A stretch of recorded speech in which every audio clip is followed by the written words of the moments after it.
bonjour, on est vraiment ravis de vous retrouver, puis de vous retrouver aussi nombreux dans une période qui normalement est très festive. On prépare Noël, on prépare le jour de l'an, on est dans une sorte d'euphorie de la fin d'année.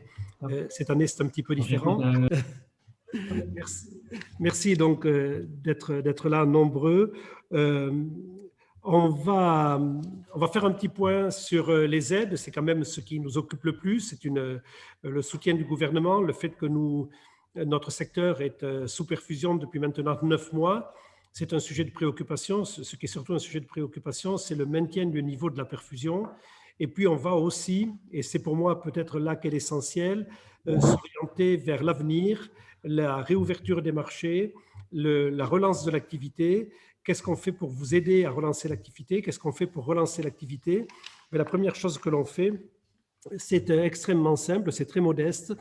C'est on est présent actuellement sur les météos régionales de France 3 avec un petit spot qui est également sur les réseaux sociaux. Et je propose à Corinne de nous faire partager à tous ce spot des entreprises du voyage. En apnée depuis votre dernier voyage? Prenez enfin une bouffée d'air. Préparez vos prochaines vacances avec un expert et partez l'esprit léger avec les entreprises du voyage.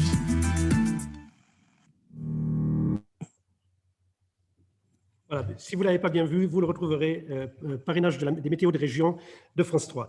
On va donc en venir tout de suite aux mesures de soutien prises par le gouvernement, mesures de soutien très, très fermes, très actives, avec toutefois quelques interrogations pour le moment.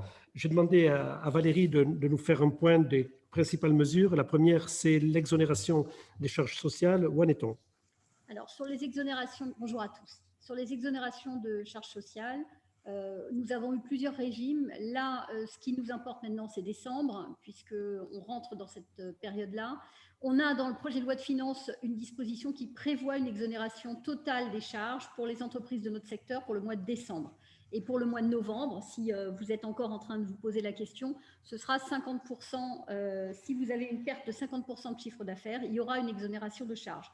Les questions qui nous sont posées le plus souvent sur ce point, c'est plutôt des questions qui concernent la façon de le faire, la façon d'avoir le droit, le côté pratique.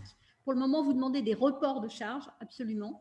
Vous le faites et c'est accepté. Et quand la loi sera votée, que le dispositif sera efficient, eh bien, ces reports seront reconvertis, on va dire ça comme ça, en exonération de charges. Donc, pour les entreprises de la liste S1, c'est-à-dire pour nous. Deuxième sujet, le fonds de solidarité avec une immense nouveauté pour le mois de décembre. Tu nous expliques comment ça se passe? Oui. Alors, pour les exonérations de charges, ça concernait les entreprises de moins de 250 salariés.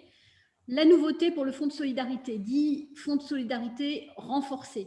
C'est vraiment une disposition un dispositif qui a vraiment évolué dans le temps. Il était au départ avec un tout petit calibre et aujourd'hui, pour le mois de décembre, on a vraiment un dispositif très, très fort. D'abord, le nombre d'effectifs qui était un critère vraiment embêtant puisque c'était capé à 50 salariés vient de disparaître.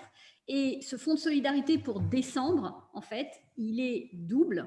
Il peut avoir deux visages, soit le dispositif qui vous permet d'avoir recours aux 10 000, de recevoir 10 000 € maximum, alors sans critère aujourd'hui d'effectif, à condition que vous ayez perdu 50% du chiffre d'affaires, soit le nouveau dispositif très renforcé, toujours sans critère d'effectif, qui vous permet d'avoir le droit à une somme maximum de 200 000 €. Qui est assis, cette aide, elle est assise sur une perte de chiffre d'affaires. Donc, soit un chiffre d'affaires qui a baissé de 50% par rapport à l'année dernière, c'est-à-dire décembre 2019 par rapport à décembre 2020. Et dans ce cas, si vous avez perdu 50% du chiffre d'affaires, vous avez le droit à 15% de votre perte, du chiffre d'affaires, pardon. Soit, si vous avez perdu 20% de ce chiffre d'affaires, eh bien, vous avez le droit à, si vous avez perdu 70% du chiffre d'affaires, vous avez le droit à 20% de ce chiffre d'affaires. Ce qu'il faut savoir, c'est qu'on compare décembre 2019 à décembre 2020, mais si c'est plus avantageux pour vous, vous pouvez faire une moyenne lissée sur l'année, l'année 2019, par rapport à votre chiffre d'affaires décembre 2020. Donc, vous avez le choix de faire cela. Ce sera ouvert en termes de demande à compter du début du mois de janvier. Et vous avez un critère qui était celui de ne pas avoir de contrat en tant que mandataire gérant majoritaire, de ne pas avoir de contrat à temps complet, de contrat de travail. Ce critère, j'ai eu l'information hier, dans le décret qui va venir, n'existera plus, à condition qu'il y ait au moins un salarié en équivalent temps plein. Donc, c'est une nouvelle disposition qui sera dans le décret. Et donc, au moment où vous le demanderez, eh bien, il n'y aura plus ce critère-là. Voilà, donc les questions qui nous sont souvent posées sont effectivement liées au chiffre d'affaires, volume d'affaires, etc. Mais on est à votre disposition pour y répondre. Alors, deux éléments complémentaires, et je vais revenir en arrière. C'est le chiffre d'affaires tel qu'il est dans vos bilans, dans vos comptes d'exploitation. Donc, il faut que vous demandiez à votre comptable, à votre expert comptable, de vous dire quel est le chiffre d'affaires du mois de décembre. C'est extrêmement facile à trouver. C'est celui qui est calculé dans vos bilans. Ce n'est pas nécessairement le volume d'affaires quand on fait de la distribution. Il y a une question sur quelles sont les charges sociales qui sont concernées. Les charges sociales concernées, ce sont les charges sociales patronales, exclusivement. Une autre question, je n'ai pas demandé de report de charges, qu'est-ce que je fais? Eh bien, on fait une DSN complémentaire. Vous demandez à votre comptable de faire une DSN complémentaire sur ce que vous aviez déclaré et vous demandez le report de charges. Voilà, une question sur la moyenne de chiffre d'affaires. Oui, sur la moyenne de chiffre d'affaires, c'est possible. Pour le fonds de solidarité. Pour le fonds de solidarité. Vous regardez ce qui est le plus intéressant, comparer mois par mois, décembre à décembre, ou comparer l'année entière en moyenne. Quelqu'un nous dit l'exonération des charges, ça fait des dettes en plus. Non, ça ne fait pas des dettes en plus. C'est une exonération, c'est-à-dire que vous ne les paierez jamais. Voilà. Ce n'est pas un report. On demande le report et ce report est ensuite transformé en exonération. Donc, c'est vraiment quelque chose que vous ne paierez pas. Ça n'accroît pas les dettes. Maintenant, s'il y en a qui veulent les payer par solidarité avec l'État, libre à eux. Troisième point, Valérie, le chômage partiel au mois de janvier. Alors, vous savez qu'on est aidé à 100% sur la partie que l'on verse aux salariés dans le cadre de l'activité partielle actuellement, jusqu'à fin du mois de décembre. Nous sommes en demande de la continuation de cette aide à ce niveau-là pour les 3 mois qui viennent. Pour le mois de janvier, on a entendu Elisabeth Borne faire des annonces et on a l'impression qu'on est concerné. On espère vraiment que ce soit le cas. Au moment où on se parle, on n'a pas une confirmation officielle de cette chose-là. J'ai encore eu des échanges aujourd'hui où on me dit on n'a pas encore donné officiellement le périmètre. Donc, on espère vraiment, on y croit, mais on préfère mettre des réserves puisqu'on n'a pas de déclaration officielle nous concernant. Et donc, cette demande, elle est faite pour les 3 mois à venir, effectivement, pour le premier trimestre. Je suis plutôt optimiste. Je reviens sur le fonds de solidarité où il y a des questions. Oui. Est-ce que la problématique des holdings demeure? La réponse est… Il n'y a plus de problématique des holdings. Pour décembre, on est en dehors de toute cette perspective-là. Il faut juste répondre aux critères de perte de chiffre d'affaires, 15 ou 20%, et la comparaison par rapport à l'année dernière. Voilà. Par ailleurs, on me demande si le fonds de solidarité, c'est par point de vente ou par société. C'est par numéro de sirène. Par numéro de sirène, donc par société, oui. Et non pas pour point de vente. Donc, le chômage partiel va se poursuivre certainement au mois de janvier, enfin, espérons-le, croisons les doigts, mais ça ne va pas durer éternellement. Où en est-on de la signature d'un accord d'activité partielle de longue durée? Alors, très rapidement, mais pour être clair, l'activité partielle de longue durée, c'est un dispositif possible pour les branches et les entreprises pour sortir, c'est un dispositif d'accompagnement progressif de sortie de crise. Les branches ont été engagées à négocier avec les partenaires sociaux et à signer des accords. Nous avons eu la dernière réunion sur ce sujet hier avec les partenaires sociaux, hier après-midi. Nous avons abouti à un projet que nous allons soumettre à signature aux organisations syndicales dans les 15 jours qui viennent.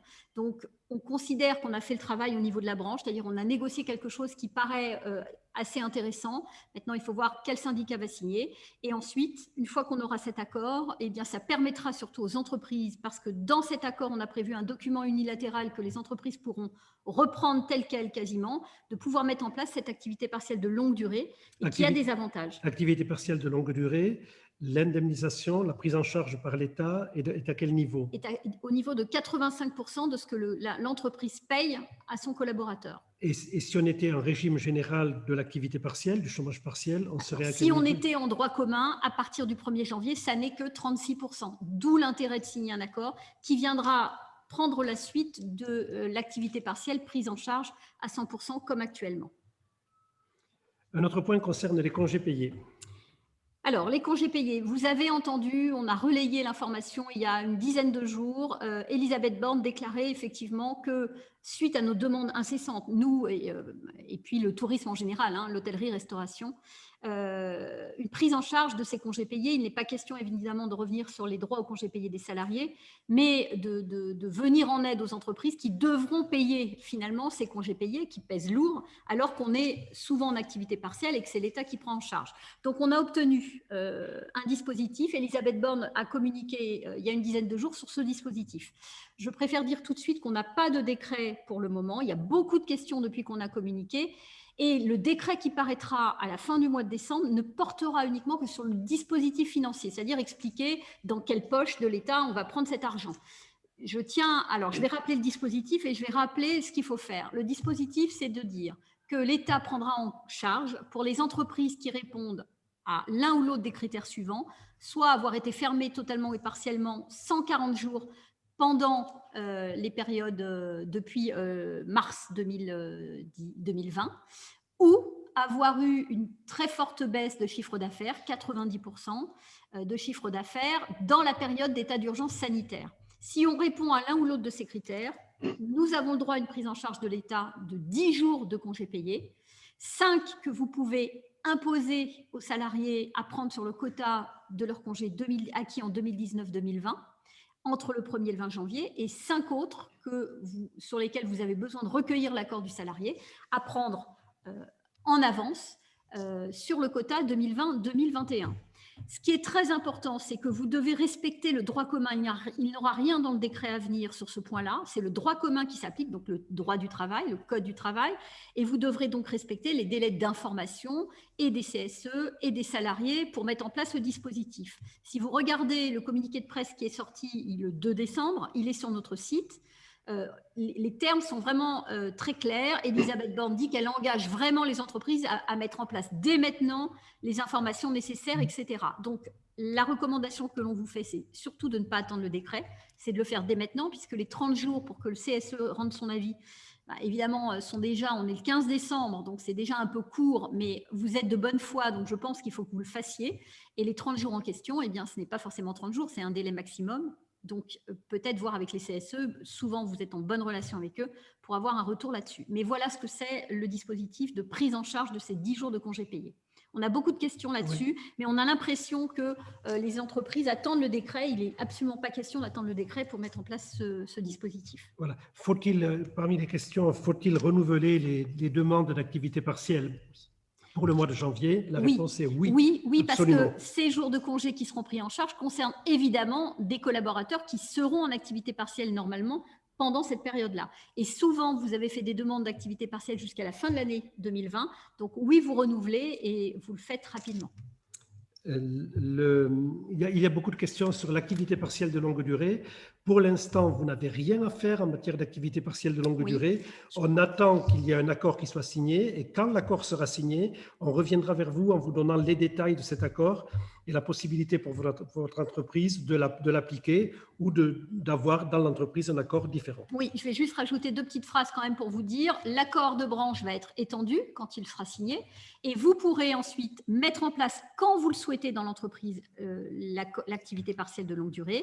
Dans ce cas-là, vous prendrez le document unilatéral qui est dans l'accord, vous l'aménagerez par rapport à l'entreprise, il y a une introduction à faire sur l'audit un peu de l'entreprise, vous donnerez l'information aux salariés, vous enverrez ce document unilatéral au direct, donc à la directe de votre région ou de votre département, qui aura 15 jours pour l'homologuer, en gros. Et ensuite, voilà, ça se mettra en place. C'est un accord qui permet de mettre en place l'activité partielle pendant 2 ans. 2 ans étalés sur 36 mois. Et il faut qu'à la fin, je me dépêche, il faut qu'à la fin des 24 mois, vous ayez au moins 50% du temps de travail pour chacun des collaborateurs dans l'entreprise pour pouvoir bénéficier de cette prise en charge dont on a parlé. Voilà. On est à vos dispositions. Les adhérents des entreprises de voyage peuvent poser des questions. On répond à toutes les questions. Là, il est très difficile de répondre à l'ensemble des questions qui sont posées. En plus, il y en a quelques-unes qui sont très, très détaillées. Mais on me refuse de prolonger l'activité partielle parce que j'aurais dépassé le quota d'heures. Non, ce n'est pas possible. Non, il faut revenir à la charge et nous demander, on les guidera pour savoir comment naviguer sur le site. On est vraiment là pour vous aider afin que vous trouviez une solution. On va passer à moins qu'il y ait encore des questions à prendre. Beaucoup de paiements pour le retard du chômage partiel. Eh bien oui, il y a beaucoup de chômage à payer. à payer. Je crois que les organismes ont pris du retard. La perte de 90% du chiffre d'affaires, c'est le mois ou la moyenne. Comme on veut, oui. Voilà. Au choix, Tout à vous fait. choisissez vous-même. Le fonds de solidarité, jusqu'à quand? Si je le savais, je serais très heureux. Jusqu'à fin décembre, c'est sûr. Voilà, on attend. Alors, là aussi, Bruno Le Maire, puisqu'on a encore un tout petit peu de temps, Bruno Le Maire a fait une déclaration récemment en disant qu'il y avait un certain nombre de dispositifs qui seraient aidants jusqu'à la fin du mois de juin, mais on n'a pas le périmètre, on ne sait pas quels sont les dispositifs, on ne sait pas pour qui. On passe notre temps effectivement à courir derrière les cabinets des ministres pour dire est-ce qu'on est bien dans le périmètre et quels sont les dispositifs. On peut imaginer que ces dispositifs sont ceux qui existent déjà, hein, activité partielle, fonds de solidarité, exo de charge. Voilà, il va falloir savoir combien de temps et pour qui. Et ça, pour le moment, on n'a pas les réponses. On est un peu habitué à les avoir mois par mois. Et donc, on vous tient au courant dès qu'on a ces retours. Oui, il y a une question concernant y a-t-il un accord de branche pour réduire les salaires? Non, il n'y a pas d'accord de branche pour réduire les salaires, mais vous pourrez revenir vers nous individuellement. Il y a des dispositions à mettre en place. On peut faire des accords en entreprise pour momentanément baisser un peu le temps de travail et les salaires, ce qu'on appelle des accords pour la compétitivité, et coordonner ça effectivement avec de l'activité partielle de longue durée ensuite. Donc, il y a tout un tas de choses à faire. Notre avocat en droit social a fait des interventions dans les régions à ce sujet-là. Donc, vous pouvez nous interroger. Il y a des choses à faire, mais il n'y a pas d'accord de branche pour réduire les salaires. On ne se fait pas exploser en vol, nous directement. Voilà. D'accord. Il y a également une question, quid des charges sociales patronales des travailleurs non salariés? Je ne sais pas ce que ça veut dire. Moi non plus. S'ils sont non salariés, il n'y a pas de charge sociale patronale. Malheureusement, en tout cas, il n'y a pas de dispositif d'aide aux rémunérations des travailleurs non salariés en termes de salaire. Quel est le chiffre d'affaires pour toucher plus de 1 500 euros? Vous n'êtes pas concerné par les 1 500 euros Non. parce que vous êtes dans la liste S1. Donc, l'objectif pour vous, c'est soit 10 000 euros, soit jusqu'à 200 000 euros, soit jusqu'à 10 000 euros. Les 1 500 euros pour décembre ne sont plus, voilà, c'est plus un dispositif pour nous, c'est un dispositif pour les entreprises satellites à notre secteur. Nous, on a au moins 10 000 ou 200 000 euros. Je réponds à Georges. À partir de quand le seuil de 50 salariés cesse-t-il d'avoir lieu? Fin novembre. C'est à partir du fonds de solidarité de décembre. Donc, c'est-à-dire que jusqu'au mois de novembre inclus, il fallait être une entreprise de moins de 50 salariés pour accéder au fonds de solidarité. Et le seuil de 10 000 euros, c'est pour le mois d'octobre et de novembre. Tout à fait. C'est bon?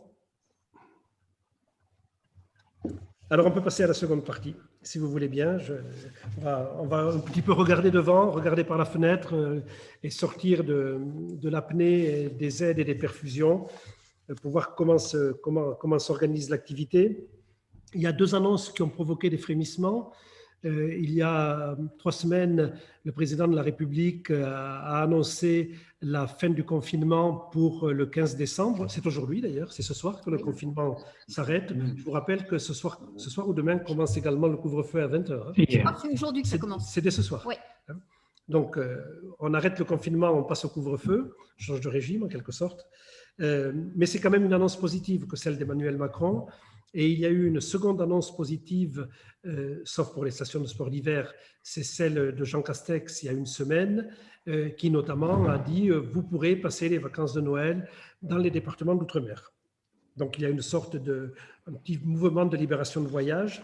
Comment ça s'est traduit? C'est ce que nous allons voir avec des intervenants qui vont nous rejoindre, soit en visio, soit directement. Comment ça s'est traduit sur notre marché? Alors, avant de regarder comment ça se traduit en termes de réservation, ce qui nous paraissait intéressant, c'est de voir comment les internautes, dans leurs recherches, notamment sur Google, essentiellement sur Google, se traduisaient et qu'est-ce que ça donne effectivement quand on regarde ces dernières semaines par rapport à ces annonces, comment les internautes ont interrogé Google. Il est très intéressant de regarder, de surveiller ce qui se passe sur Google parce que c'est prémonitoire en quelque sorte. Plus on interroge, plus on s'intéresse à une destination, plus la probabilité est grande que l'on réserve, qu'une partie des internautes qui sont interrogés, qui ont posé des questions, réservent ensuite vers cette destination.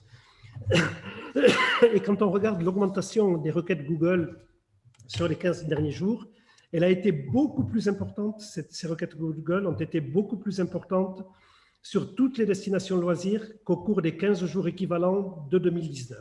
Ça, c'est déjà un signe, mais c'est aussi le résultat de 9 mois de chape de plomb au-dessus de la tête. Qu'est-ce qui a été interrogé le plus fréquemment? Je n'étais pas à la bonne page. Les interrogations les plus fréquentes portent sur la Réunion, avec une très forte croissance, Dubaï, la Guadeloupe et la Martinique. Donc, on voit bien que les Français qui ont des intentions de voyage, ça ne veut pas dire qu'elles se concrétiseront, ont des intentions de voyage vers des destinations qu'ils considèrent comme étant sécures. Je pense à la Réunion, Dubaï aussi, Réunion, Martinique, Guadeloupe, dans lesquelles on parle français, dans lesquelles ils sont sûrs de ne pas être pris en otage, de ne pas être coincés, d'être empêchés de revenir. Vous savez que l'histoire du Maroc au printemps a créé des traumatismes. Donc il y aura certainement cet hiver une forte demande vers les Antilles et on va le constater, on va le voir. Je crois que cette demande est déjà perceptible. Ensuite, si on va un petit peu plus loin, il y a des demandes importantes vers l'Inde, Tahiti, la Thaïlande et même le Japon. L'île Maurice, qui est toujours fermée, subit une baisse importante des demandes également. On a fini peut-être ce point sur Google, mais en allant un petit peu plus loin, pour voyager dans certaines destinations, il faut des visas. Là, on a un partenaire qui est Rapid Visa, qui fait l'état des demandes de visa au cours des 2 dernières semaines. Qu'est-ce qui s'est passé? Alors, voilà, ça nous a semblé intéressant de demander à Rapid Visa, notre partenaire, qu'est-ce qui se passait sur le marché des demandes de visa. Évidemment, ce partenaire, comme tout le monde, a beaucoup souffert de la faible activité. Donc, les chiffres que je vais vous donner très rapidement sont à relativiser parce que ça ne représente pas des volumes très importants, mais c'est assez intéressant parce qu'en fait, entre l'observation des 2 semaines avant cette annonce du 24 novembre et des 2 semaines après, on voit que pour les destinations long courrier pour lesquelles il faut des visas, on a des multiplications de demandes assez importantes, x6 pour la Tanzanie, plus 600%, x3 pour Cuba, fois 2,5 pour l'Égypte. Donc, l'annonce du 24 novembre, on voit vraiment que ça a un impact direct sur les internautes et sur les clients parce que ça se traduit par des demandes de visa pour ces longs courriers. Donc, on va rester en relation avec Rapid Visa pour voir un petit peu les évolutions parce que c'est assez intéressant. Ça concerne en général des forfaits, le fait d'intermédier la demande de visa. Donc, c'est aussi quelque chose d'assez intéressant. Donc, en tout cas, ces chiffres sont assez parlants. Évidemment, on parle sur les destinations qui sont ouvertes et pour lesquelles, évidemment, il y a des tests, des dispositifs sanitaires à respecter, des tests PCR, etc. Mais où il n'y a pas de quarantaine. On voit bien que c'est ces destinations-là qui sont l'objet des demandes des voyageurs, celles où il n'y a pas de quarantaine et de mesures trop contraignantes à l'arrivée ou au retour. Ouais. On a demandé à des observateurs privilégiés du marché des voyages de nous faire part, de partager avec nous leurs connaissances. Et je propose qu'on commence par qui, Valérie? Oui, alors on commence par Émilie Boucard d'Air France, qui, j'espère que Corinne va... Voilà, j'espère qu'Émilie est bien connectée. Parfait, Émilie, bonjour. Super, bonjour. Et Émilie va nous faire part de l'évolution un petit peu du marché sur le long et le moyen courrier. Émilie, tu as la parole. Tu reviendras un peu après pour nous parler du domestique. Ok. Donc, bonjour à tous. Alors, je m'occupe des ventes agences sur la France, Théo et Groupe. Et effectivement, j'ai été chargée de regarder un peu ce qui s'était passé depuis quelques semaines et ce qui se passait pour des voyages à venir. Donc, court, moyen, long. Je démarre par moyen et long. Et on m'a demandé de regarder voyageurs d'affaires, voyageurs loisirs. J'avoue que je vais tousser un peu en me disant voyageur d'affaires. Alors, parce que honnêtement, le voyageur d'affaires aujourd'hui, il n'est pas revenu. Alors, on avait fait un sondage il y a quelques semaines pour savoir en gros quelles étaient ses priorités. On avait interrogé 600 de nos plus grands clients pour savoir quelles étaient les priorités et elles étaient assez claires. Elles tournaient autour de 3. La première, sécurité sanitaire et réglementaire. On a mis les moyens pour ce qui était entre nos mains sur la partie sécurité sanitaire avec le label Air France Protect. Par contre, la partie réglementaire est encore extrêmement incertaine et vous le savez. Entre avoir la connaissance, les règles qui changent, comme disait Jean-Pierre tout à l'heure, ils ont été traumatisés de se retrouver bloqués quelque part, d'avoir une quatorzaine, etc. Donc, ça sclérose pas mal le voyage d'affaires. Après, deuxième élément, avoir un programme large et fiable. Là-dessus, je dirais qu'on est plus que bien positionné parce qu'on a quasiment tout notre programme qui est ouvert et fiabilisé. Alors aujourd'hui, on est ultra fiable jusqu'à la fin de l'année et le premier trimestre 2021. Au-delà, ça reste encore incertain, mais disons qu'on se donne les moyens de faire revenir nos voyageurs d'affaires dans nos avions. Et la dernière chose qui est importante pour eux et pour vous, c'est les conditions de flexibilité. Et là-dessus, c'est pareil, je pense qu'on s'est distingué sur nos règles et va annoncer d'une heure à l'autre l'extension de la politique de flexibilité pour couvrir tout l'été, donc jusqu'à fin septembre. Pour rappel, cette politique, elle allait jusqu'à fin mars et là, elle va aller jusqu'à fin septembre, donc couvrir l'été et permettre à nos voyageurs et à nos clients communs de pouvoir s'engager sur l'été sereinement, puisqu'ils auront la possibilité de changer, de se faire rembourser, etc. pour tous les voyages jusqu'à fin septembre. Donc ça, disons qu'on se donne les moyens que nos passagers reviennent à bord de nos avions. Et si on revient sur le voyageur d'affaires en particulier, il y a un dernier effet qu'on n'a pas vraiment, qu'on n'est pas encore en mesure de mesurer de manière fiable, c'est l'effet de la crise économique et des changements d'habitude qui sont liés aux derniers mois.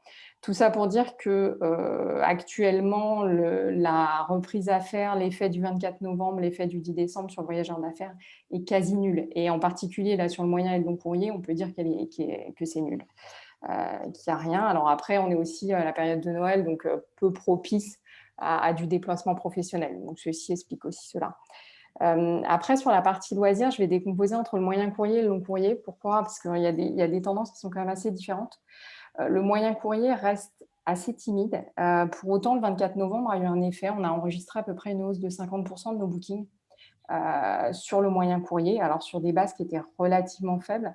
Et c'est particulièrement Angleterre, Espagne, Portugal et pays nordiques. Donc ça, c'est pour la partie moyen courrier. Et sur le long courrier, le long courrier, sans surprise, pour nous, c'est essentiellement Afrique et DOM. Et pas le même comportement sur les deux. Donc sur l'Afrique, on est sur une hausse régulière, Afrique noire, hausse régulière et stable. Donc ça a peu d'effet finalement du 24 novembre et du 10 décembre, mais ça marche correctement. Les clients sont au rendez-vous. Et puis après, on a la partie DOM où là, on a une explosion, comme le disait Jean-Pierre, une explosion des bookings. C'est-à-dire qu'on a, en gros, on a le 24 novembre où on a multiplié. Nous, on regarde les bookings, bien sûr, quotidiens, mais là, je vous parle des trends hebdomadaires. Donc, on regarde les nouvelles réservations engrangées semaine après semaine. Et donc, 24 novembre, nombre de nouvelles réservations multipliées par 2. 10 décembre, rebelote. Donc, et entre les deux, on a un trend qui s'est stabilisé. C'est-à-dire qu'on est parti de 1, on a fait 2 pendant les 2 semaines intermédiaires, et là, maintenant, on est passé à 4. En gros, de nouveaux bookings hebdomadaires. Donc, ça marche très, très bien. Alors, à pondérer, ça marche très, très bien, et on a même plus de bookings qu'en 2019. Je vais juste le pondérer par 2 éléments qui sont quand même très importants. Le prix moyen, qui a chuté drastiquement pour nous. On est sur des moins 25, moins 30% sur des prix moyens d'hommes. Et on est dans un contexte où, je ne sais pas si vous l'avez en tête, on a remis 30% d'offres supplémentaires par rapport à 2019 sur les DOM. Donc, on a mis énormément d'offres. On est à 3 quotidiens sur les Caraïbes et 2 sur la Réunion. On fait du CDG. Et aujourd'hui, on a un impact sur le taux de remplissage. Donc, même si on est passé au-delà des bookings de 2019, on n'a pas suivi la courbe de l'offre qu'on a mise, on va dire. Après, on est dans une stratégie qui est un peu atypique pour Air France en ce moment et qui fonctionne quand même, c'est qu'on met des vols pour stimuler la demande. D'habitude, on met plutôt des vols pour répondre à la demande. Là, aujourd'hui, on a mis beaucoup d'offres en disant que ça allait stimuler cette demande et ça fonctionne. Donc, c'est une stratégie qu'on a eue sur les DOM, c'est une stratégie qu'on a sur le court courrier, également sur la pointe de Noël, et j'en parlerai un peu tout à l'heure. Et ça fonctionne. Voilà, donc il y a des choses à vendre, et globalement, ça prend, en tout cas sur la partie DOM. Je terminerai juste sur la partie 2021, puisque je ne l'ai pas précisé, mais la plupart des engagements et des sursauts qu'on a eu là, c'est décembre. Donc, c'est de l'engagement extrêmement tardif, un tout petit peu de janvier. Après, on a un tout petit peu février-avril, mais ça reste assez anecdotique. Et l'été est complètement atone. Alors, c'est pas totalement anormal. Le gros de l'engagement de l'été se fait en général pendant les vacances de Noël. Et c'est pour ça qu'on va y aller à grand recours de communication pour notre flexibilité qui est étendue, jusqu'à fin septembre. On se donne les moyens que vraiment les vacances de Noël servent à booker aussi l'été. Et puis, on en reparle dans quelques semaines pour voir si ça a fonctionné. Merci Émilie pour cette première intervention qui est plutôt positive et plutôt optimiste, disons. Hein. En tout cas, sur les DOM, oui. Sur les DOM, au moins, oui. On aura l'occasion d'en reparler tout à l'heure, notamment avec Marc Crochet qui va nous rejoindre. Mais on va avoir un autre point de vue, une autre approche qui est beaucoup plus loisir qu'affaires, je pense. C'est celle de Nicolas Brumelot, le sportif qui est à ma gauche. Nicolas, tu cours des marathons. Tu cours des marathons pour Imagine for Margot. Quel est ton dernier marathon? Alors, ce n'était pas un marathon, c'est un ultra, parce que j'essaie d'alterner les distances. Donc, c'était en février, j'ai fait l'Ultra Trail de Côte d'Armor. Donc, là, je suis resté français avant le confinement. Donc, c'était ma dernière course en février avant le confinement. Et puis, voilà, l'arrêt d'abord, l'interdiction, évidemment, de voyager. Toutes les courses ont été annulées. Donc, 2020, malheureusement, je n'aurais fait qu'une seule course. Et j'attends le feu vert pour 2021, mais je n'aurais jamais autant couru qu'en 2020, en fait, par le biais des entraînements, moins de repos et je cours tous les jours. Alors, j'ai couru beaucoup plus qu'avant. Revenons-en au business, et bravo pour le marathon et pour la cause que tu défends. Chez Mr Fly, comment ça se passe? Où en est-on? Je dirais que dans la lignée, Air France est un de nos partenaires au premier, donc on a des tendances de vente qui sont évidemment similaires, il n'y a pas raison que ce soit très différent.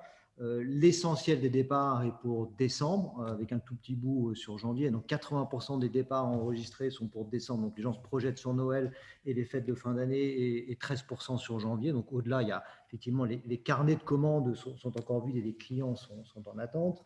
Ce qu'on observait aussi, c'est 3 tendances de vente différentes. Il y a eu l'avant Macron, c'est-à-dire l'avant annonce de déconfinement où on tournait, nous, dans nos activités, à moins 76% d'activité par rapport à 2019. Et 2 jours après, dans les 2 jours qu'on suivi l'annonce d'Emmanuel Macron et l'annonce du déconfinement, donc pour aujourd'hui, et la levée de l'interdiction de voyager, même s'il y a encore des incertitudes, on a gagné 10 points. Excusez-moi, je vous coupe, on n'entend pas. Il faudrait que vous mettiez le micro en face de mettre le micro devant Nicolas pour qu'il Merci. Voilà, comme ça va passer. Donc tu repars alors. Donc je repars avant Macron. Voilà, avant Macron. Donc à l'annonce de Macron, nous on tournait à moins 76% d'activité.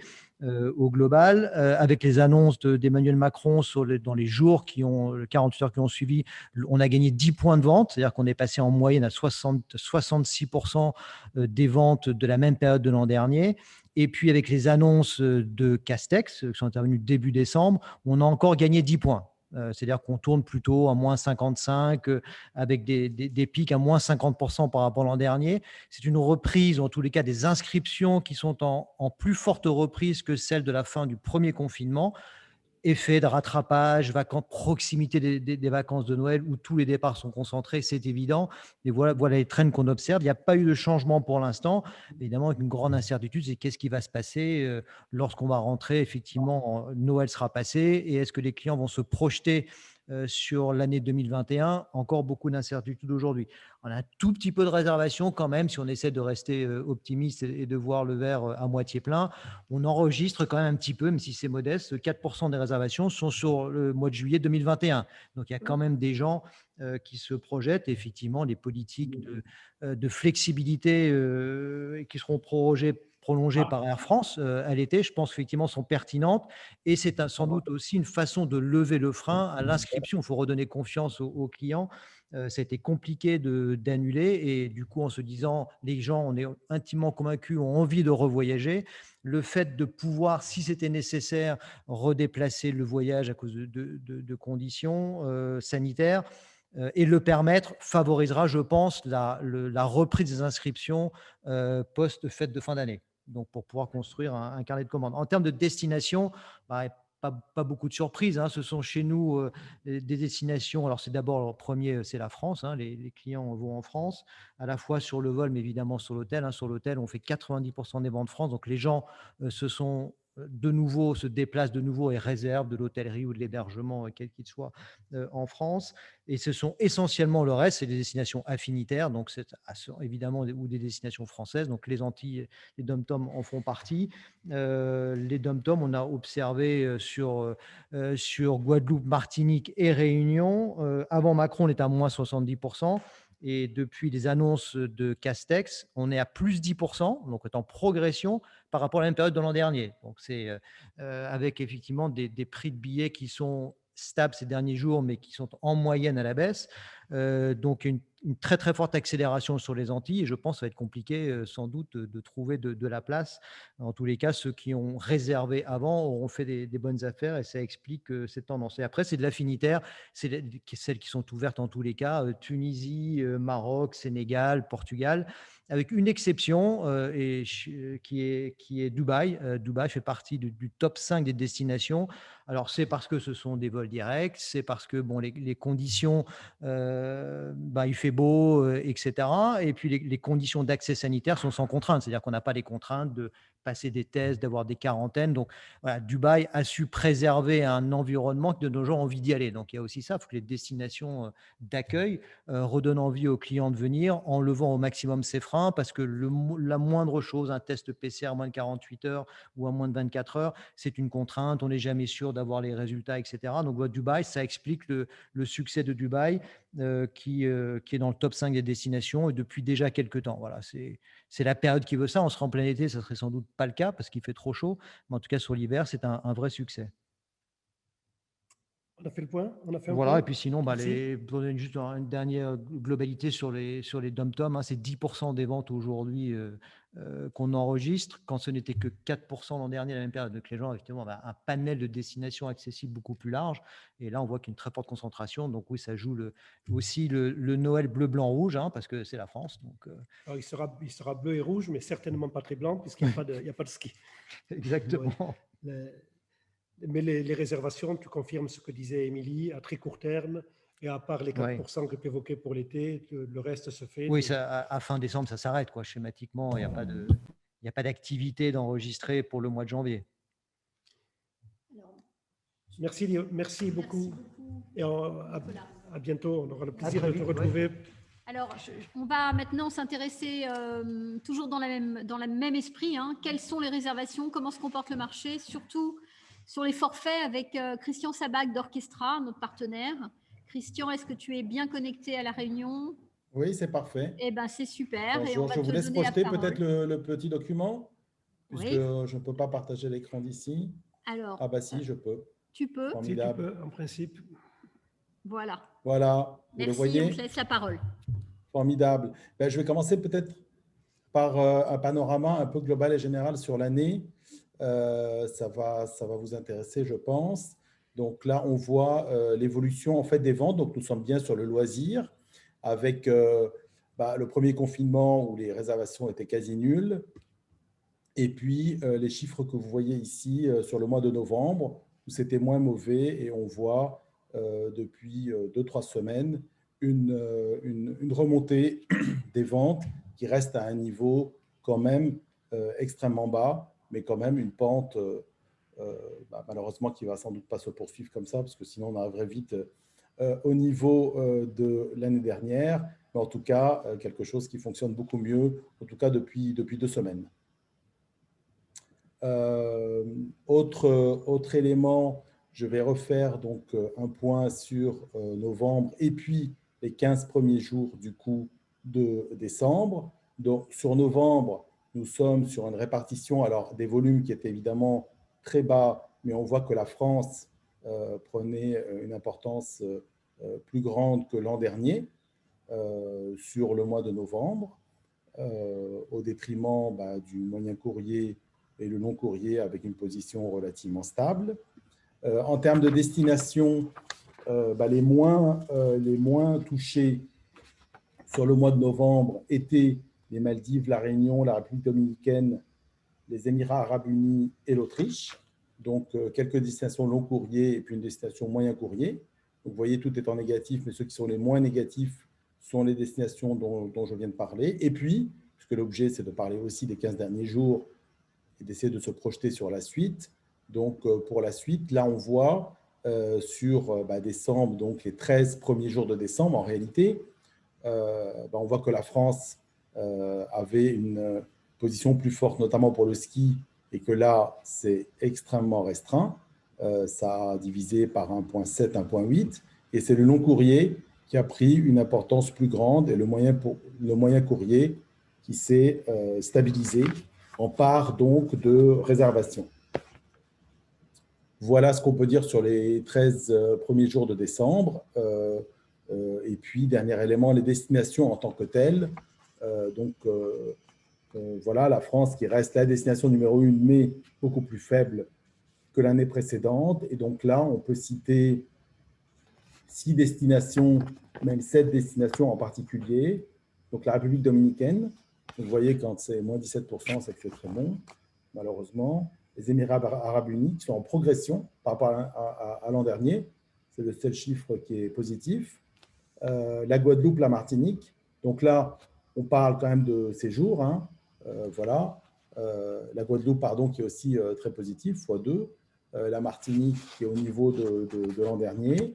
Et puis, la Tanzanie, les Maldives, donc qui est une destination ouverte maintenant depuis mi-août, et qui fait office de destination refuge. Et puis, la Réunion, qui reste aussi une destination populaire depuis maintenant quelques semaines. Voilà ce qu'on peut dire sur les tendances de novembre et depuis fin novembre, donc depuis les annonces et puis de l'ouverture des magasins, disons la détente un peu sur le confinement.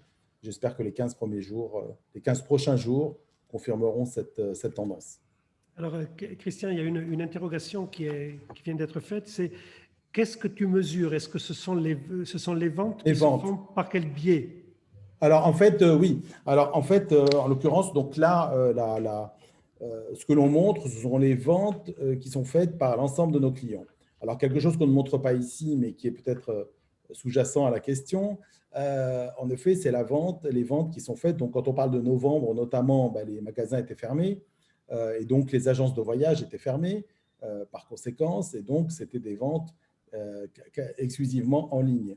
Depuis le début du mois, ce sont des ventes qui se font en ligne et en agence, puisque nous avons des clients qui sont uniquement des agences de voyage en ligne, et puis on a des grands réseaux aussi, donc qui ont un mix de vente en ligne et vente en agence, avec évidemment 85-90% des ventes qui se font en agence en temps normal.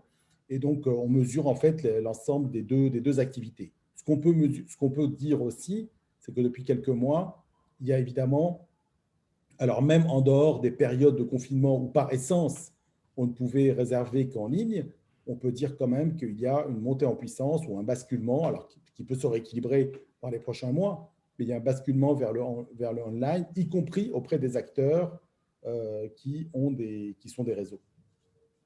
Et les acteurs, donc, ce qu'on mesure, c'est bien le volume d'affaires réalisé par l'ensemble de nos clients. Pour les acteurs qui sont à la fois on et offline, la part du online progresse beaucoup plus vite, progresse au détriment du offline. Bien sûr, bien sûr. Alors certains ont eu des ouvertures qui étaient plus proches de fermeture que d'ouverture, ou ouvraient un peu l'après-midi. Là, forcément, quasiment toutes leurs ventes, une part beaucoup plus importante que d'habitude, était faite en ligne. Voilà, et évidemment, pendant la phase où les boutiques, où les agences étaient totalement fermées, là, c'est forcément le en ligne qui va prendre le dessus. Alors, on va voir si ça va générer un changement de comportement plus durable dans les prochains mois ou pas, ou s'il va y avoir un retour vers les agences. Voilà ce qu'on va pouvoir observer dans les prochains mois auprès des réseaux. Je parle bien des réseaux. Et puis, globalement, est-ce que la tendance online va prendre le dessus sur la tendance offline, sachant que sur 2019, début 2020, il y avait un certain équilibre, disons, qui bougeait relativement peu entre le online et l'offline. Donc, on va voir l'évolution de ça dans les prochains mois. Sans parler spécifiquement du secteur du voyage et du tourisme, la FEVAD c'est la Fédération de la vente en ligne, de la vente à distance, elle considère que le online a progressé en 9 mois de 10 ans. Donc, les Français, les consommateurs, se sont réorientés vers Internet, vers la vente en ligne, vers le digital, au détriment des points de vente physiques, et qu'il n'est pas évident que le retour se fasse naturellement. Donc, voilà, sans doute qu'on sentira dans les prochains mois une inflexion, en effet, une accélération de cette tendance qui s'était relativement stabilisée au cours des 18 derniers mois. Ouais. Mais sans doute, on va progresser dans ce domaine, enfin progresser ou évoluer. Hein. Voilà. Merci beaucoup, Christian. On va revenir en France avec d'abord la métropole, le domestique, avec Air France, Émilie, qui va revenir pour nous parler un petit peu du trafic domestique, et la SNCF immédiatement après. Émilie? Oui. Alors, sur le domestique, on a une tendance qui est légèrement différente. Disons qu'on n'a pas le double cliquet qu'on avait, nous, sur les DOM en particulier. Donc, on a eu vraiment un effet 24 novembre, où là, on a en gros multiplié nos bookings hebdo par 2.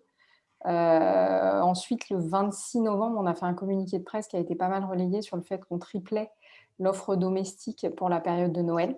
Donc ça, c'est, je vous dis, dans la stratégie de dire on met de l'offre et on se dit que ça va stimuler la demande, ça a bien fonctionné puisqu'on a mis des lignes saisonnières, puisqu'on a mis pas mal d'offres et on a ouvert tout notre réseau domestique pour la période de Noël.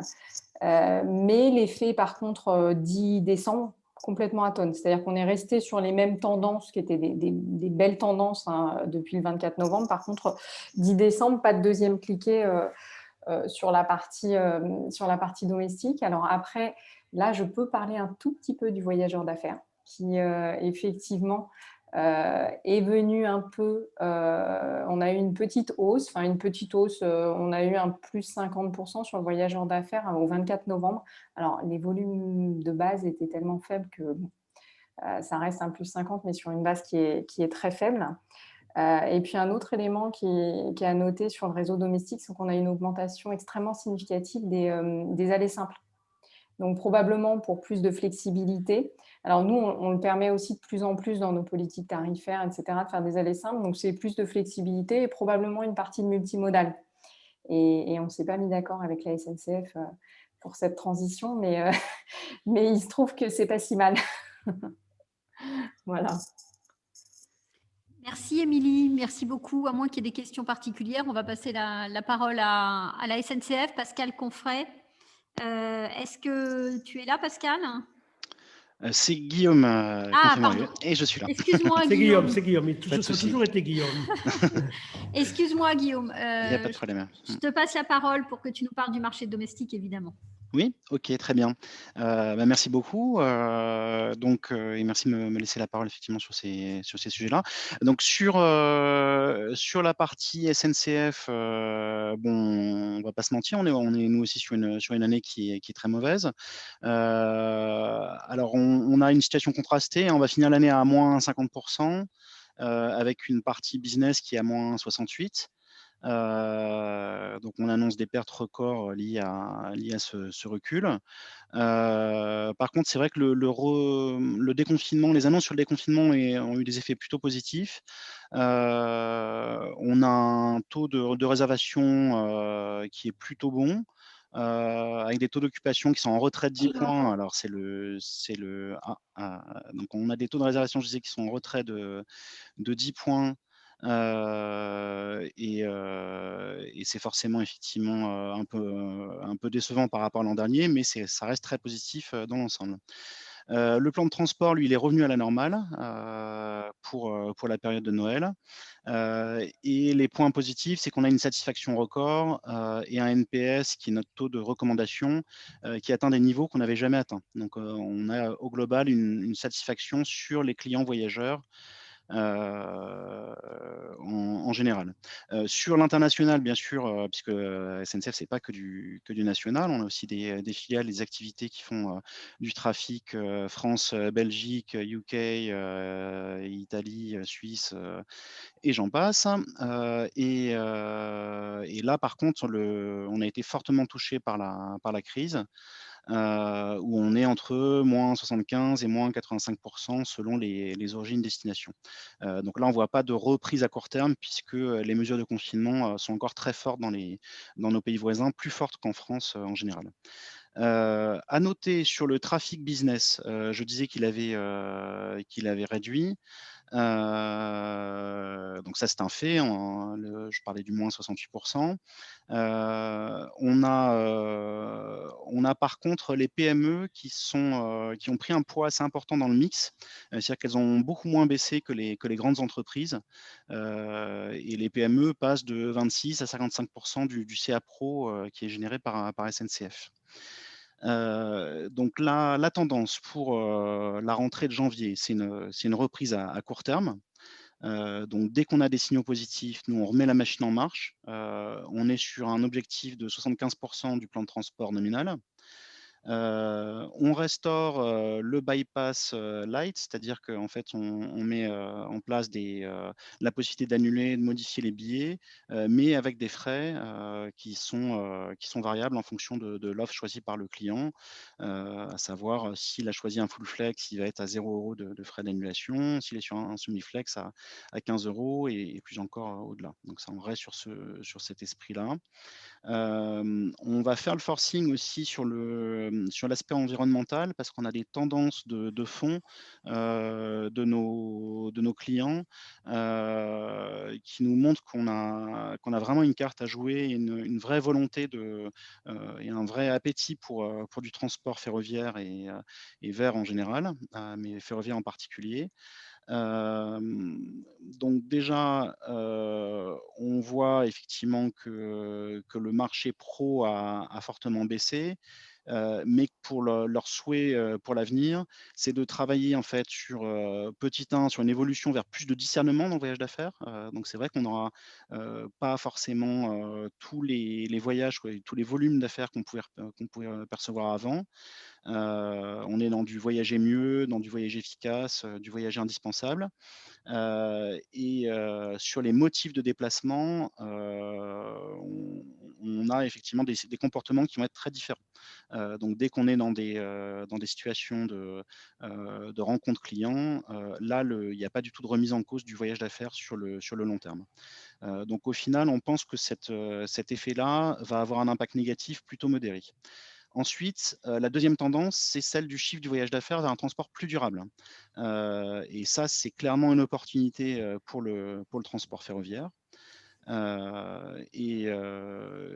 Donc, on pense à travers ces deux tendances qui sont un peu antagonistes, qu'on va avoir un retour sur le marché autour de 2023. C'est vrai qu'on avait parlé de 2022 dans les conférences précédentes, mais on voit qu'on a quand même des yo-yo au niveau des comportements sanitaires qui font que la cible business voyage plus difficilement. Voilà, donc les actions court terme du coup qu'on a prises pour relancer la machine, c'est de prolonger les cartes de fidélité sur 3 mois, une stratégie des petits prix pour la reconquête. Donc on est sur un panier moyen qui est en baisse, hein, de l'ordre de 20%. On espère pouvoir le faire remonter progressivement. On se projette sur l'année 2021-2022 en essayant de faire en sorte de pouvoir revenir à taux plein dès que possible, mais en tout cas, on aura tout le matériel qui permettra de cette réactivité industrielle-là, hein. On n'a pas du tout fait des renoncements à ce sujet et on veut pouvoir être vraiment très présent dès que la reprise se présentera. Donc on sait qu'on est encore sur une année difficile sur le début 2021, mais on espère que les annonces sur le vaccin permettront d'avancer. Et puis, on sait que les comportements vont changer sur la visio, mais encore une fois, avec un impact relatif dès qu'on est sur de la relation commerciale. Et donc, encore une fois, les politiques RSE des sociétés qui vont pousser le train à court terme. Donc, à travers ça, nous, on essaye aussi de jouer de la souplesse, hein, sur le marché. Donc, on est en train de réfléchir à une nouvelle politique tarifaire de SNCF qui va permettre de donner de la visibilité sur les prix bas.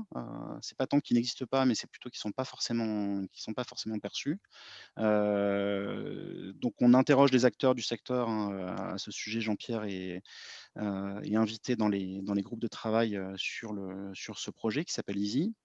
Et puis, on a un chantier prioritaire qui a été lancé par le président Farandou, qui est celui de l'obsession client, où on veut vraiment travailler sur le mix prix, produit, service, et notamment sur la clientèle business et sur le service. Donc, on sait que c'est un besoin de fond pour nos clients, et particulièrement sur la cible business.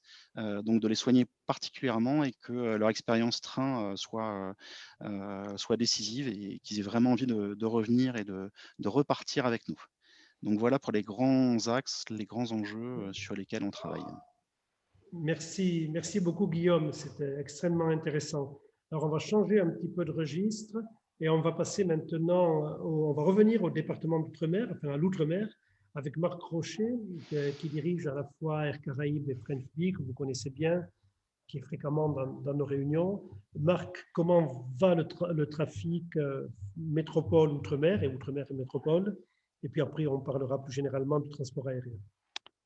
Bonsoir à tous les agents de voyage présents autour de cet ordinateur, puisque maintenant, la visioconférence s'est installée partout.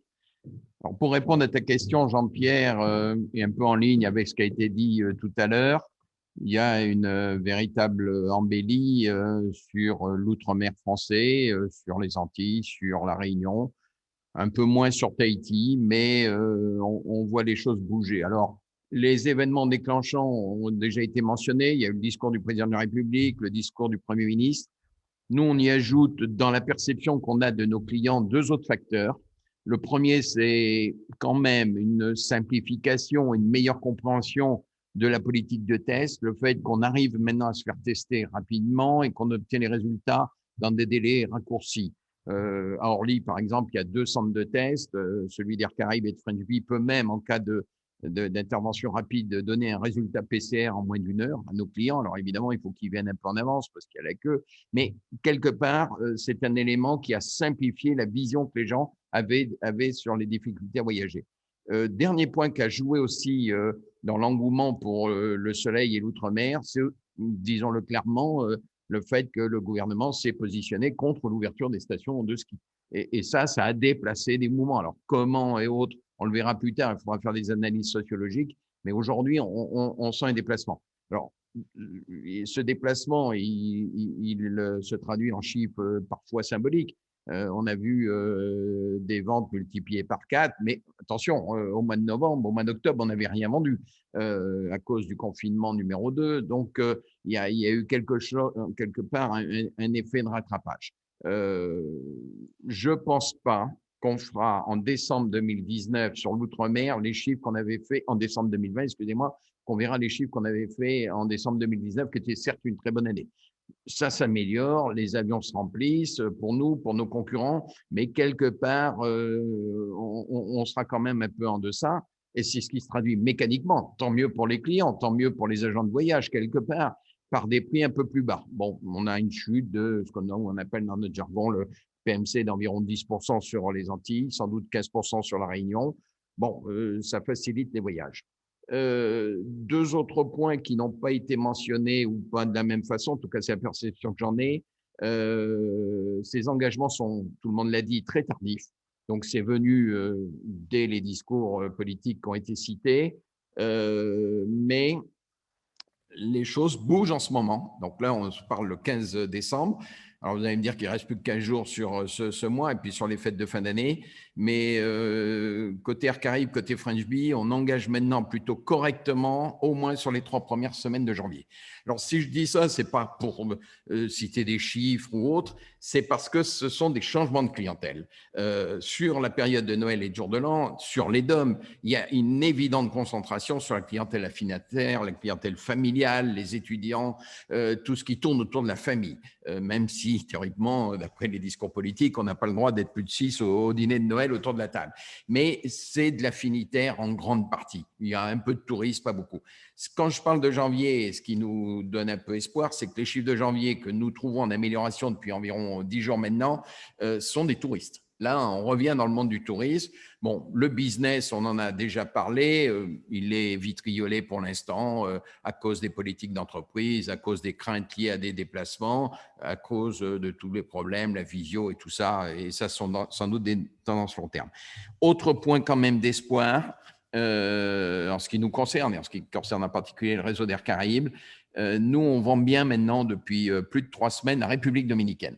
Donc, on voit bien revenir du tourisme. Si je parle de République dominicaine, ce n'est pas pour dire on fait tant de passagers ou tant de ceci, c'est parce qu'on a remis des vols d'ailleurs, parce qu'on sent effectivement les touristes revenir. Et c'est le message que je veux faire passer. Il y a de l'affinitaire, mais aujourd'hui, on voit du tourisme revenir. Et ça nous semble très important. Donc, embellie certaines, meilleures conditions d'accueil, simplification de la vision des process, les tests et autres. Les départements d'outre-mer sont déconfinés. La Martinique était le dernier, ça a été fait il y a un peu plus d'une semaine. Bon, donc, une meilleure visibilité. Qui dit meilleure visibilité? Confiance des clients, besoin de voyager, besoin de changer d'air. Encore une fois, ça ne sera pas une grande année. Je parle des derniers mois, je ne parle pas de toute l'année qui a été une catastrophe, mais une certaine reprise sur l'affinitaire et sur les touristes à partir de janvier. Et la Polynésie? La Polynésie est en retard, d'abord parce que c'est beaucoup plus loin, c'est beaucoup plus compliqué, parce qu'il faut faire une escale. French Bee fait escale à Vancouver. Bon, ça reste une destination lointaine. En plus, il y a eu des problèmes de perception du virus. Et il y a eu un cas presque d'école, puisque le gouvernement polynésien était venu à Paris convaincre tous les acteurs de la chaîne touristique de revoyager vers Tahiti. Et bon, ils sont rentrés quasiment tous malades. Donc, ça n'a pas facilité les choses. Mais bon, la Polynésie va retrouver ses atouts. Et je pense qu'à partir… Bon, en plus, janvier, février, on ne rentre pas dans la grande période, donc je pense que ce sera plutôt pour l'été suivant. Alors, il y a une question à laquelle tu peux répondre. Ton expertise du transport aérien va te permettre d'y répondre. C'est Eric qui dit « À quand la fin du yield management dans l'aérien ?» Des spécialistes tels que Jean-Louis Barrault en parlent. Au moins, retour à plus de simplicité et de visibilité des tarifs pour les clients.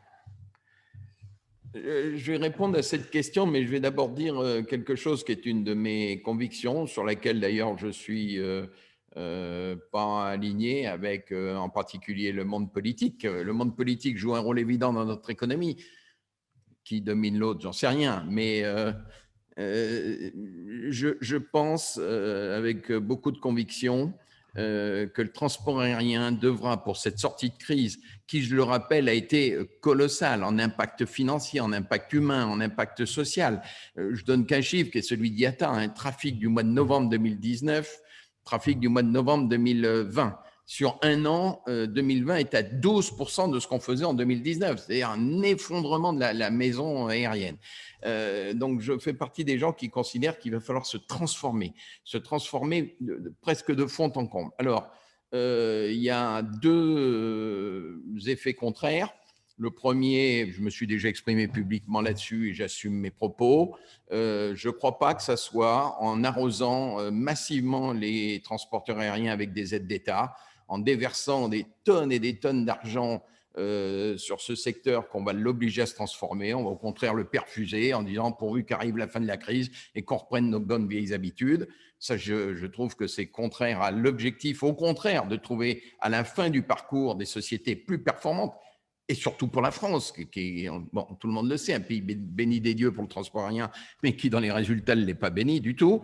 Et puis, le conservatisme interne des entreprises et autres. Bon, sur le plan commercial, je pense qu'il y a beaucoup de choses à changer.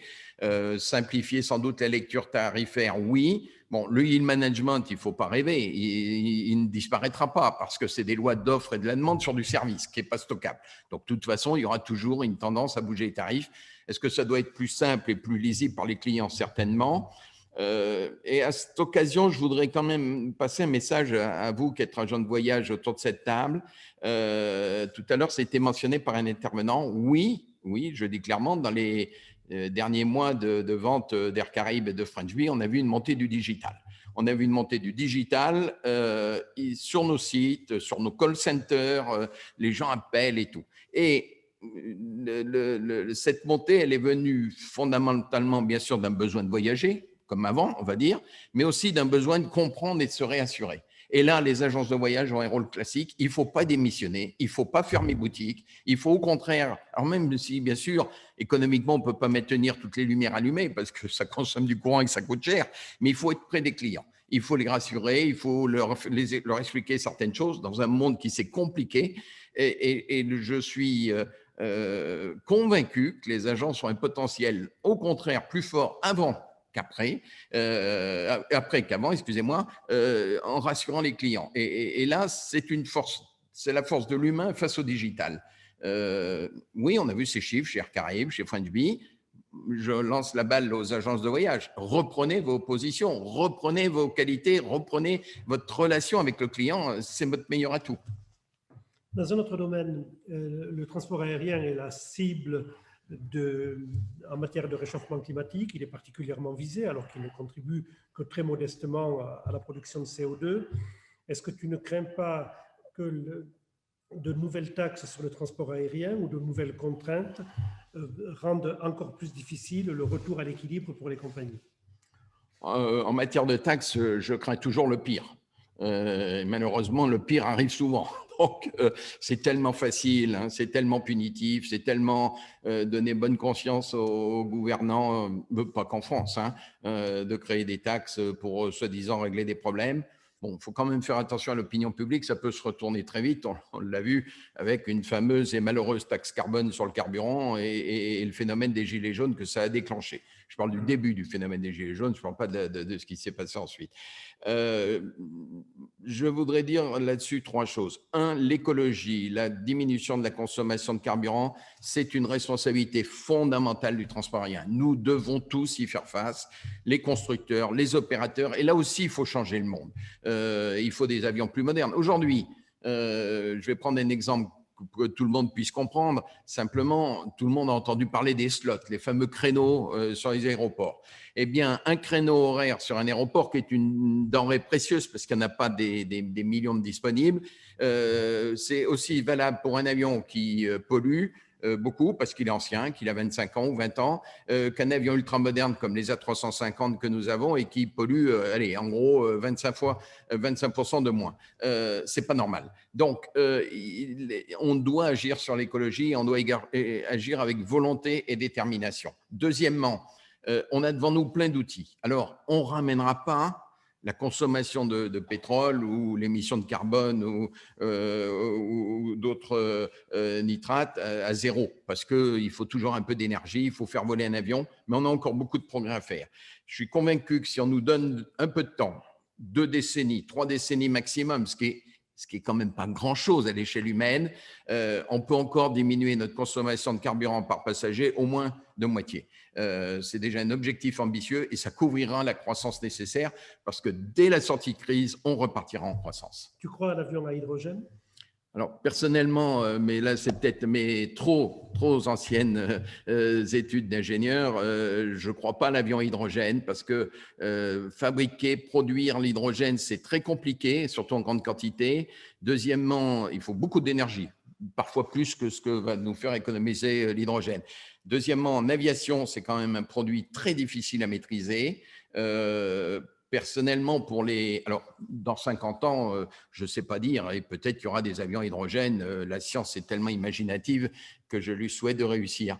Mais je crois beaucoup plus à des technologies déjà présentes, réduction de la consommation, amélioration des trajectoires, les procédures, les réserves qu'on embarque à bord, l'allègement du poids des avions, le taxi au sol, les matériels en aéroport, tout cet environnement peut faire des gains significatifs avec des technologies qu'on connaît, plus d'électrique. Par exemple, c'est simple, regardez sur un aéroport, tous les engins qui se déplacent sont grosso modo, j'ai caricaturé, des vieux engins à gasoil et à diesel. On peut mettre de l'électrique partout et on gagnera 7-8%.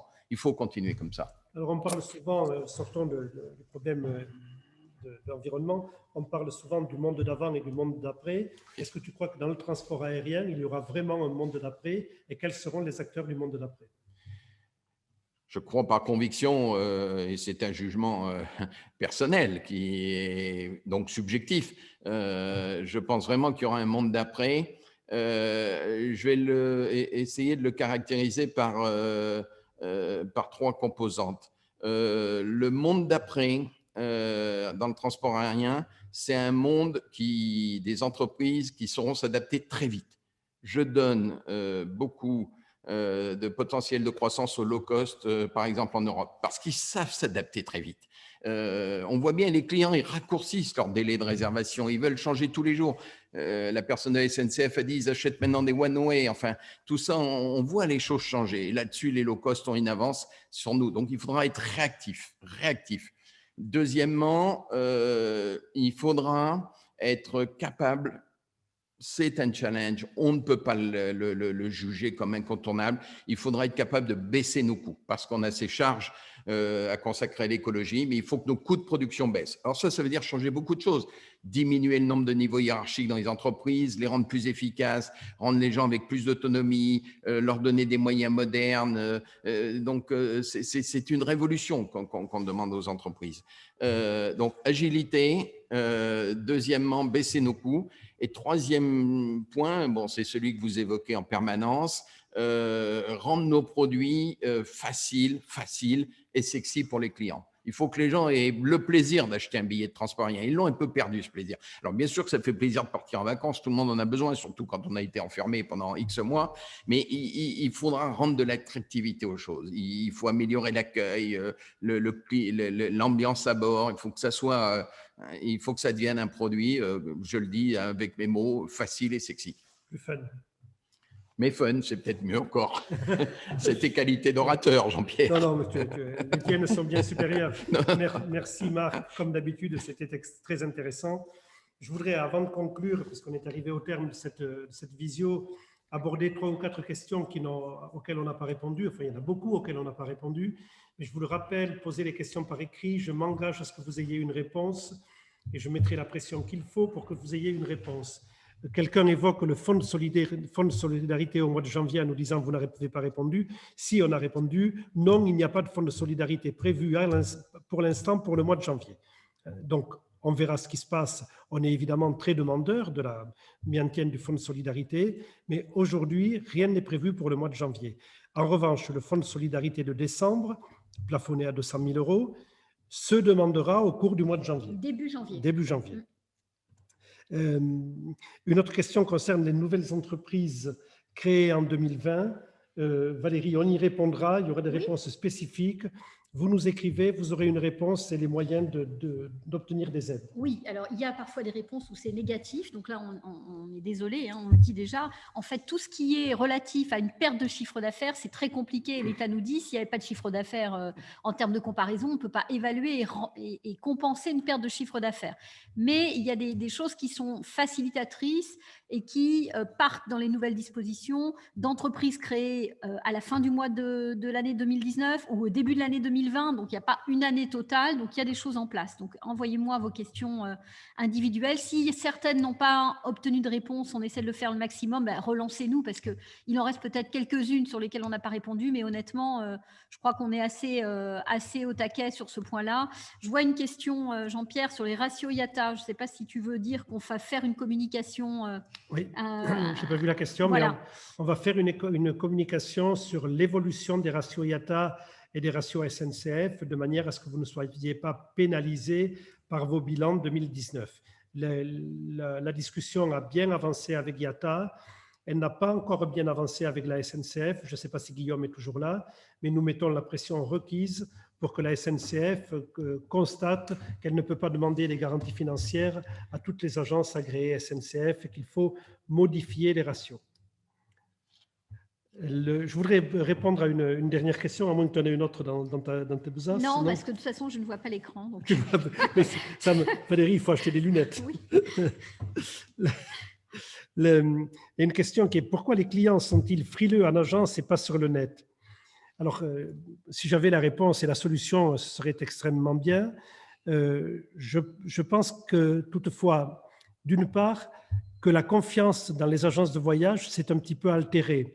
L'ordonnance du 25 mars, entre nous, d'une certaine façon, on a un peu fait les poches à nos clients sans leur demander leur avis. Mais nous l'avons fait légalement, alors que les compagnies aériennes l'ont fait en transgressant la réglementation. C'est un problème qui est en partie derrière nous maintenant. Oui, Dessous. non, mais c'est sur l'image. Je parle des effets sur l'image. Donc ça, c'est le premier point. Le second point, quand même, qui est important, c'est que les acteurs de la vente en ligne, les agences en ligne, les OTA, sont ouvertes 24 heures sur 24.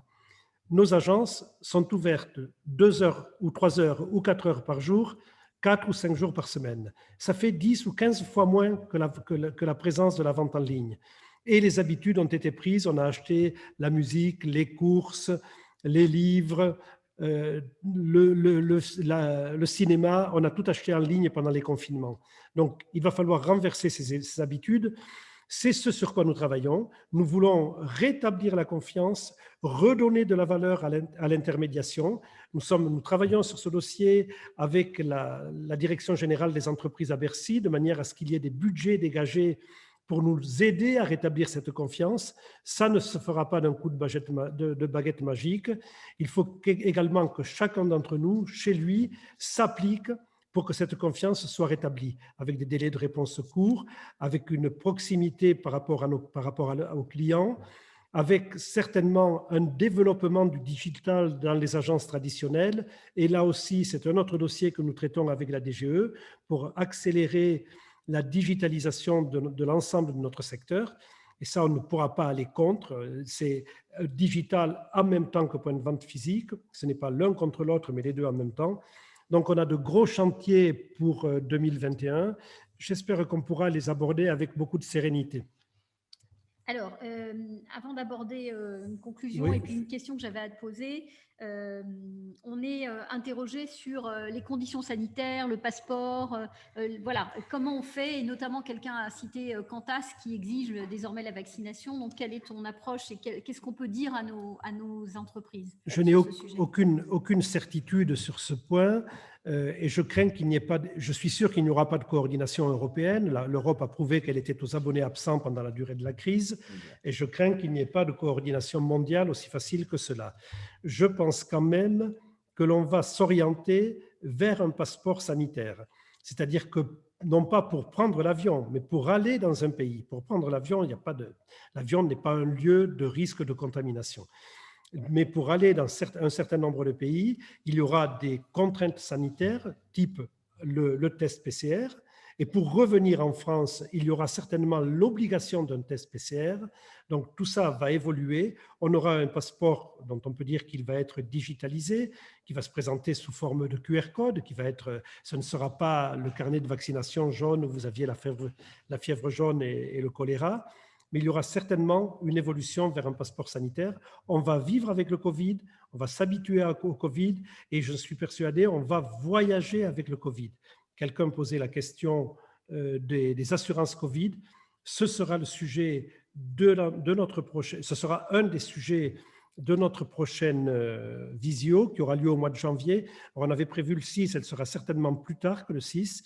Certainement le 13, et on traitera également, et on aura une meilleure visibilité, j'ai vu qu'il y avait plusieurs questions, on traitera également de la PST. Au mois de janvier, on aura plus de visibilité sur l'avenir de la PST, sur la façon dont elle va continuer. Il ne peut pas y avoir de rupture de la PST dans les circonstances actuelles, puisque ce serait en même temps une chute de l'ensemble de la profession, aucun autre garant acceptant de garantir qui que ce soit. Donc, ce sujet sera également abordé lors de la visio on n'a pas la date, mais deuxième ou troisième semaine de janvier. Voilà. Oui, sur les assurances, c'est les assurances Covid, mais c'est effectivement aussi les questions sur le gel des primes, etc., les annonces de Bruno Le Maire. Donc, on fera un point sur tout ça. On fera un point là-dessus. J'en profite et on va terminer là-dessus. J'espère que nous allons tous pouvoir nous remettre dans le sens de la marche. Notre job, aujourd'hui, j'ai envie de vous dire, et c'est très étonnant, à l'approche des fêtes, je vous aurais dit passez de bonnes fêtes. Oui, je vous dis passez de bonnes fêtes, mais je vous souhaite de bien travailler, surtout de bien travailler, de reprendre les fondamentaux de notre métier, de réouvrir nos entreprises, de recevoir les clients. J'espère qu'on va s'accoutumer à un nouvel environnement. Et puis, je vous invite à prendre soin de votre santé. Faites attention.